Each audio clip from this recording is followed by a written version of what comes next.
नमस्कार दोस्तों, आप सभी का हमारे रॉयल सिक्खू यूट्यूब चैनल में स्वागत है। आज की इस वीडियो में आप श्रवण करेंगे सावन अधिक मास की शुक्ल पक्ष की पद्मनी एकादशी व्रत की पवित्र पावनी एकादशी व्रत कथा। दोस्तों, इसमें एकादशी महत्तम और संपूर्ण विधि बतलाई गई है, इसलिए इस कथा को ध्यान से अवश्य सुने, जिससे कि व्रत की विधि आपकी समझ में आ जाए। इस बार पद्मनी एकादशी का व्रत जो है वह 29 जुलाई को 2023 दिन शनिवार के किया जाएगा। एकादशी तिथि यानी कि 28 जुलाई को दोपहर को 2:52 पर प्रारंभ हो जाएगी और 29 जुलाई को एकादशी दोपहर 1:06 तक रहेगी। एकादशी व्रत उदया तिथि में किया जाता है। उदया तिथि के अनुसार पद्मनी एकादशी का व्रत 29 जुलाई दिन शनिवार को किया जाएगा। इस व्रत का पारण 30 जुलाई को प्रातःकाल 5 बजे से लेकर 9:30 बजे के मध्य में कर लें। व्रत का पारण तुलसी मिश्रित गंगा जल से, भगवान श्री विष्णु के चरणामृत से अथवा मुख में चावल डालकर करना। तो आइए श्रवण करते हैं एकादशी व्रत की महात्म कथा। एक बार प्रेम से कहिए, बोलिए विष्णु भगवान की जय, एकादशी महारानी की जय। बंधुओं, कुंती पुत्र युधिष्ठिर ने भगवान श्री कृष्ण से प्रार्थना करते हुए कहा, प्रभु, अब मुझे अधिक मास, जिसे पुरुषोत्तम मास एवं लौंद का महीना कहते हैं, उससे शुक्ल पक्ष की एकादशी से संबंधित अपने विचारों से अवगत कराने की कृपा कीजिए। मैं जानना चाहता हूँ कि उस एकादशी का नाम क्या है, उसके करने से क्या फल मिलता है और कौन से भगवान की पूजा की जाती है। बंधुओं, श्री कृष्ण भगवान ने बताना शुरू किया। भगवान बोले, धर्मराज, पुरुषोत्तम मास की शुक्ल पक्ष एकादशी का नाम पद्मनी एकादशी है। इसके व्रत करने का बड़ा ही पुण्य मिलता है। इसका व्रत करने से मनुष्य को विष्णु लोक की प्राप्ति होती है। इस व्रत की विधि अनेक पापों से छुटकारा दिलाती है और भक्ति और मुक्ति प्रदान करती है। इसके फल और गुण इस प्रकार हैं।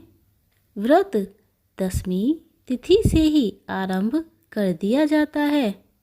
इस दिन कांसे के पात्र में भोजन नहीं करते हैं और मांस, मंद्रा, मसूर, चना, कौंदा, शहद, शाक आदि का सेवन नहीं करते हैं और पराया अन्य खाना भी इस व्रत में वर्जित है।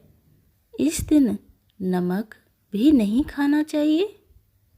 केवल सिंपल भोजन का ही विधान है। रात को भूमि पर सोना चाहिए। ब्रह्मचर्य व्रत धारण करना भी आवश्यक है। एकादशी के दिन प्रातः उठकर शौच आदि से निवृत्त होकर दातुन करनी चाहिए। 12 बार कुल्ला करके पवित्र क्षेत्र में जाकर गोबर, मिट्टी, तिल तथा कुछ आंवले आदि से स्नान करना चाहिए। स्नान करने से पूर्व शरीर में मिट्टी का लेपन करते हुए उससे प्रार्थना करनी चाहिए। भूमि माँ, तुम्हें भगवान ने 12 का रूप धारण करके से निकाला है। शिवजी ने अपने मंत्रों द्वारा तुम्हारी पूजा की है, अतः तुम मुझे भगवान की पूजा के लिए शुद्ध कर दो। उसके बाद भगवान से प्रार्थना करनी चाहिए, हे जगन्नाथ, आप मुझे स्नान करने की आज्ञा दें। इसके बाद वरुण मंत्र बोलकर ओम वरुणाय नमः स्नान करना चाहिए, अथवा घर में ही जल में गंगाजल आदि डालकर स्नान करना चाहिए। स्नान करने के बाद स्वच्छ वस्त्र धारण करके संध्या वंदन करना चाहिए। मंदिर में जाकर भगवान की पूजा करनी चाहिए। राधा कृष्ण एवं शिव पार्वती की सोने की मूर्ति बनवाकर पूजन करना चाहिए। अन्न के ऊपर तांबे या मिट्टी का कलश रखकर कलश को वस्त्र आदि से सजा देना चाहिए। उसके ऊपर सोने या चांदी या फिर तांबे का पात्र रखकर उसमें भगवान की मूर्ति स्थापित करके पूजा करनी चाहिए। पूजा में धूप दीप नैवेद्य का पूजन करना चाहिए।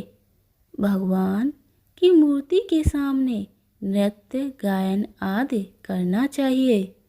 इस दिन झूठ बोलकर गुरु और ब्राह्मण की निंदा करना भी वर्जित है। सभी भक्तों के साथ बैठकर पुरुषोत्तम महात्म की कथा सुननी चाहिए। इस पद्मनी एकादशी का व्रत निर्जल रहकर करना चाहिए। अगर शरीर में शक्ति ना हो तो जलपान या अल्प आहार कर कर भी रख सकते हैं, इससे दोष नहीं लगता है। रात्र में जागरण करते हुए कीर्तन आदि करते हुए रात बितानी चाहिए। भगवान विष्णु और महादेव जी की पूजा रात्र के चारों पहरों में करनी चाहिए। भगवान को पहले पहर में नारियल और दूसरे पहर में बेल का फल, तीसरे पहर में सीताफल और चौथे पहर में सुपारी एवं नारंगी भेंट करें। ऐसा करने से पहले पहर की पूजा से अग्नि फल प्राप्त होता है। दूसरे पहर की पूजा से वाजपेय यज्ञ का फल प्राप्त होता है और तीसरे में अश्वमेव यज्ञ का फल प्राप्त होता है तथा चौथे पहर की पूजा में राजश्री यज्ञ का फल प्राप्त होता है। संसार में कोई भी यज्ञ विद्या यज्ञ ताप इस फल से बड़ा नहीं है। एकादशी का व्रत करने वाले प्राणी को सभी तीर्थों और यज्ञों का फल मिल जाता है। इस प्रकार सूर्य उदय तक जागरण करना चाहिए। फिर स्नान करके ब्राह्मणों को भोजन कराना चाहिए। मूर्तियों सहित पूजा का सारा सामान किसी श्रेष्ठ ब्राह्मण को दे देना चाहिए। इस प्रकार विधि पूर्वक जो मनुष्य भगवान की पूजा एवं व्रत करते हैं उनका जन्म सफल हो जाता है और वे इस लोक में अनेक प्रकार के सुख भोगते हुए बाद में वैकुंठ धाम को प्राप्त होते हैं। यह विधि बताकर भगवान श्री कृष्ण ने युधिष्ठिर से कहा, अब मैं इस एकादशी से संबंधित एक कथा सुनाता हूँ, ध्यान पूर्वक सुनिएगा। एक बार कार्तवीर ने रावण को कारागार में बंद कर दिया। उलस्त जी ने कार्तवीर से विनय पूर्वक कहा, विनय करके उसे कारागार से छुटकारा दिलाया। यह घटना जब नारद जी को याद हुई तो उन्होंने पुलस्त जी से पूछा, महाराज रावण तो इतना मायावी है। उसने इंद्र सहित सभी देवताओं को जीत लिया था। फिर कार्तवीर्य ने उन्हें कैसे जीत लिया था? कृपया मेरे संदेह को दूर कीजिए। पुलस्त मुनि जी ने उत्तर में कहा, नारद जी, पहले यह सुन लो, कार्तवीर्य उत्पन्न कैसे हुआ है। त्रेता युग में एक महेश्मती नाम की नगरी थी। वहाँ के राजा की 100 पत्नियाँ थीं। उनमें से किसी को भी राज्य को संभालने वाला कोई पुत्र उत्पन्न नहीं हुआ। तब राजा ने पंडितों को बुलाकर पुत्र प्राप्ति के लिए पुत्र कामेष्टि यज्ञ कराया, लेकिन सफलता नहीं मिली। अतः राजा को पुत्र के अभाव में राज्य सुहाता नहीं था। अंत में उसने निर्णय किया, तपस्या करने पर ही सिद्धि की प्राप्ति होगी। अतः वह तपस्या करने के लिए वन में चला गया। उसकी पत्नी भी पद्मा भी वस्त्र और अलंकारों का त्याग करके अपने पति के साथ चली गई। दोनों ने गंध मादन पर्वत पर 10,000 वर्षों तक कठोर तपस्या की, पर सिद्धि नहीं मिली। राजा के शरीर में केवल हड्डियां ही शेष रह गईं। यह देखकर महारानी ने माँ सती अनुसुईया से निवेदन किया, मेरे पतिदेव को कठिन तपस्या करते हुए 10,000 वर्ष बीत गए हैं, पर भगवान अभी तक प्रसन्न नहीं हुए हैं। उनकी प्रसन्नता के अभाव में हमें पुत्र प्राप्ति नहीं हो रही है। आप कोई ऐसा उपाय बताकर कृतार्थ करें जिससे मुझे पुत्र की प्राप्ति हो जाए। अनुसुईया जी ने स्नेहपूर्वक कहा, प्रत्येक 36 महीने बाद वर्ष 13 महीने का होता है, अर्थात 1 महीना बढ़ जाता है। इस बढ़े हुए मास को अधिक मास कहा जाता है। इस मास में 2 एकादशी आती हैं। शुक्ल पक्ष की एकादशी को पद्मनी एकादशी एवं कृष्ण पक्ष की एकादशी को परमा एकादशी के नाम से जाना जाता है। तुम शुक्ल पक्ष की पद्मनी एकादशी का व्रत विधि पूर्वक करो एवं जागरण करो। भगवान तुम्हें अवश्य ही पुत्र प्रदान करेंगे। व्रत की विधि भी उन्होंने रानी को बता दी। रानी ने अनुसुईया जी के कथन के अनुसार पद्मनी एकादशी का विधि पूर्वक व्रत एवं जागरण किया। इससे विष्णु भगवान प्रसन्न हो गए। उन्होंने रानी को दर्शन दिया और वर मांगने के लिए कहा। रानी ने भगवान की अनेक विनय स्तुति की। प्रभु, वरदान मेरे पति देव को दीजिए।